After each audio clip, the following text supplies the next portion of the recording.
Bonjour la famille, bienvenue sur Wisdom Corporation Technology. Ici on parle d'informatique, de technologie et de business. Si ce genre d'activité t'intéresse, n'hésite pas à t'abonner afin de devenir l'un des nôtres et d'être notifié de toutes les prochaines vidéos qui apparaîtront. Dans cette vidéo, nous allons voir 10 astuces qu'un développeur web doit connaître sur Visual Studio Code. En première position, c'est le point d'exclamation.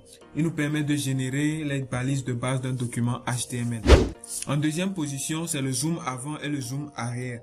En appuyant simultanément sur CTRL et la touche plus du clavier, nous allons faire un zoom avant. Et en appuyant sur CTRL et la touche moins du clavier, nous allons faire un zoom arrière. Troisième astuce nous permet de faire un retour automatique à la ligne. Lorsque nous avons un code qui est long et que nous scrollons horizontalement, on a jusqu'à appuyer simultanément sur Alt et Z pour créer des retours automatiques à la ligne. Ainsi, nous n'allons plus scroller dans le sens horizontal. Quatrième astuce nous permet de faire des recherches rapides lorsque nous avons assez de documents dans notre dossier. Donc, on appuie simultanément sur CTRL-P pour lancer une recherche. Ainsi, on pourra saisir le nom du fichier recherché pour le trouver rapidement. Cinquième astuce, c'est celle qui nous permet de déplacer une ligne. Lorsqu'on appuie sur Alt plus direction haut ou direction bas, nous allons déplacer cette ligne en relation avec la touche que nous appuyons. La sixième astuce nous permet de dupliquer une ligne.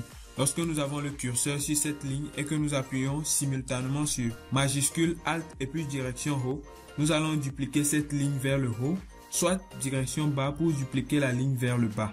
La septième astuce, c'est celle qui nous permet de créer une même balise autant de fois que nous voulons. Si nous voulons créer une balise P, nous allons juste écrire P, puis nous ajoutons le symbole de multiplication plus le nombre de fois que nous voulons cette balise. Et voilà, nous avons les 5 balises. Huitième astuce, c'est le curseur multiple. Il nous permet d'écrire la même chose à différents endroits. Donc nous mettons le premier curseur là où nous voulons, puis nous maintenons la touche Alt.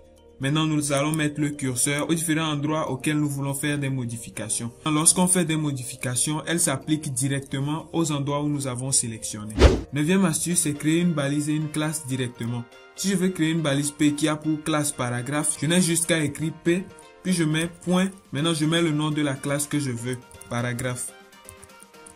Ainsi, j'ai la balise P et la classe paragraphe. Puis si je veux mettre l'identifiant, je mets P, puis le dièse. Maintenant, je mets le nom de l'identifiant qui sera para. Et voilà, j'ai la balise paragraphe avec un identifiant para. C'est la même chose si je veux une classe et un identifiant. Donc, je crée la balise, par exemple A. Je mets le nom de la classe qui sera lien. Puis, j'ajoute le nom de l'identifiant qui sera, par exemple, link.